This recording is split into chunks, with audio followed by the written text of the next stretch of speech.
कृष्ण के पास होते हुए भी युधिष्ठिर, दुर्योधन और द्रौपदी तीनों ही उनका लाभ लेने से चूक गए।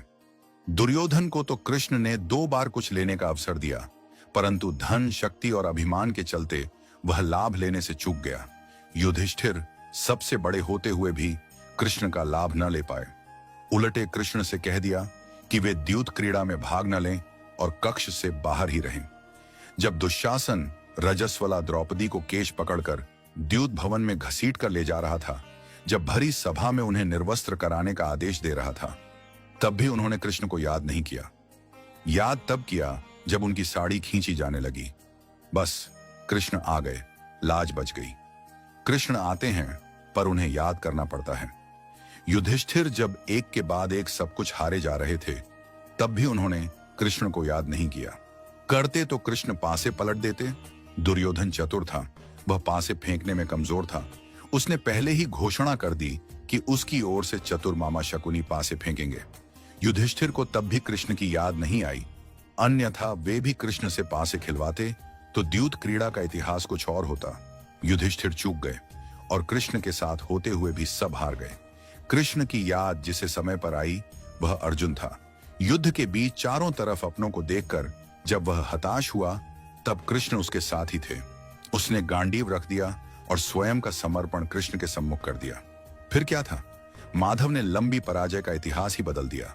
सच है, मुरली बजैया को समय पर याद करना पड़ता है। उन्हें याद करने वालों में विदुर भी थे और भीष्म भी।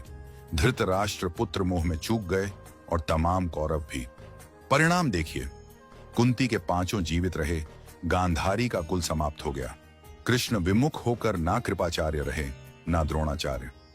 कृष्ण साथ ना हो तो भी कोई बात नहीं, उन्हें आदत है, वे पुकार पर चले आते हैं। महाभारत काल में कृष्ण साक्षात थे, परंतु उस समय के लोग चूक गए। सुदामा साथी थे, वे भी चूक गए, पर सुदामा की पत्नी ने नहीं चूका, किस्मत बदल गई। रामावतार में रावण जानता था कि राम के आने का उद्देश्य क्या है। कृष्ण अवतार में कंस अभागे थे, सगा भांजा कौन है जान ही ना पाए। कृष्ण को जानना और पहचानना जरूरी है। जिन खोजा तिन पाइया, गहरे पानी पैठ। कोई कृष्ण नहीं हो सकता, केवल कृष्ण को जान सकता है। कृष्ण आज भी हमारे आसपास हैं। उन पर भरोसा हो तो उन्हें पाना संभव है। कितनी अबलाएं आधुनिक असुरों का ग्रास बन रही हैं। क्या करें, कान्हा को कोई पुकारती ही नहीं, अपने पास पाएंगी। जरा पुकारिए तो सही। याद रहे, बड़े छलिया हैं कृष्ण, बिना पुकारे नहीं आते। हमेशा ठाकुर जी को याद करो, कभी उनको भुलाओ नहीं।